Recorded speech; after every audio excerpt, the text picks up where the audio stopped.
ابن عباس رضی اللہ تعالیٰ عنہ سے مروی ہے، وہ کہتے ہیں کہ اللہ کے نبی صلی اللہ تعالیٰ علیہ وسلم نے ارشاد فرمایا، دو آنکھیں ایسی ہیں جنہیں جہنم کی آگ نہیں چھوئے گی۔ عرض کیا گیا کہ وہ دو آنکھیں کون سی ہے؟ فرماتے ہیں کہ اللہ کے نبی صلی اللہ تعالیٰ علیہ وسلم نے ارشاد فرمایا، پہلی وہ آنکھ جو آنکھیں راہ خدا میں بیدار رہی، خدا کی راہ میں جو آنکھ بیدار رہی، اور دوسری وہ آنکھ ہیں جن آنکھوں سے اللہ کے خوف سے، پروردگار عالم کے خوف سے آنسو کا ایک قطرہ نکلا۔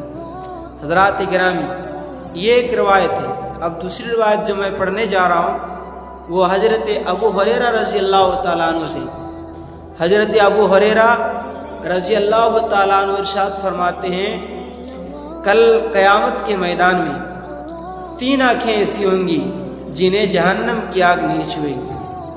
نمبر ایک، اللہ تبارک و تعالیٰ نے جس چیز کو دیکھنا حرام فرمایا ہے، رب نے جس چیز کو دیکھنا حرام فرمایا ہے، اگر کوئی اپنی آنکھوں کو ان چیزوں سے بچا کر کے رکھے، اپنی آنکھوں کو ان چیزوں سے بچا کر کے رکھے تو ان آنکھوں کو جہنم کی آگ نہیں چھو سکتی ہے۔ دوسری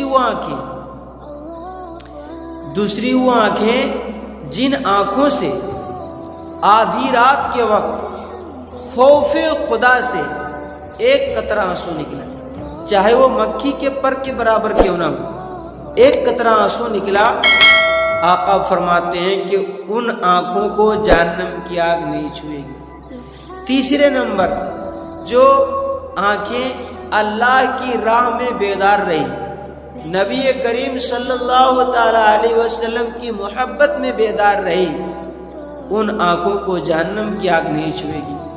میرے عزیز دوستو، کتنے افسوس کے ساتھ کہنا پڑتا ہے، آج ہم لوگ جس دور میں جی رہے ہیں، جس دور میں ہم لوگ زندگی گزار رہے ہیں، یہ سوشل میڈیا کا زمانہ ہے، الیکٹرانک میڈیا کا زمانہ ہے، یہ فیس بک اور یوٹیوب واٹس ایپ کا دور ہے۔ آج ان چیزوں سے اپنی آنکھوں کو، جن چیزوں کو اللہ تعالیٰ نے دیکھنا حرام فرمایا ہے، بڑا کٹھن ہے، بڑا مشکل ہے، مگر میرے نوجوانوں، اپنی آنکھوں کی حفاظت کرنا، ایسی چیزوں کو مت دیکھنا، بس ایک ہی انتظار رکھنا کہ میں ان آنکھوں سے کوئی گندی چیزیں نہیں دیکھوں گا، اسے بچا کر کے رکھوں گا۔ ہمیں انہی آنکھوں سے ایک دن کعبۃ المعظمہ کی زیارت کرنی ہے، مدینہ المنورہ کی زیارت کرنی ہے، اس لیے ان آنکھوں کو بچا کر کے رکھیں۔ لیکن دوستان محترم، ہمیں معلوم نہیں ہے کہ ہم نہیں جانتے کہ لوگ ان آنکھوں کو آج کس طرح سے برباد کر رہے ہیں۔ دوسری جانب کان بھی سلامت نہیں ہے۔ حدیث پاک کا مفہوم ہے جو میں اپنے الفاظ کے جامع میں پیش کرتا ہوں۔ حدیث پاک کا مفہوم ہے کہ ان آنکھوں میں، ان کانوں میں شیشہ پگھلا کر کے ڈالا جائے گا۔ جو آنکھیں گانا سنتی ہیں، جو اپنے کان سے گانا سنتے ہیں، ان کے کانوں میں شیشہ پگھلا کر کے ڈالا جائے گا۔ آج اگر ہمارے کان میں ایک پھنسی ہو جائے نا، تو پتہ نہیں کہاں سے کہاں کا ہم لوگ سفر کرتے ہیں، کہاں سے کہاں چلے جاتے ہیں، ایک پھنسی ہو جائے۔ حضرات، کہاں ہم نرم و نازک انسان ہیں، ہمارے کان کتنے نرم و نازک ہیں، بھلا کہاں وہ پگھلایا ہوا شیشہ، ہم سے تو گرم تیل برداشت نہیں ہوتا ہے، اور کہاں وہ پگھلایا ہوا شیشہ۔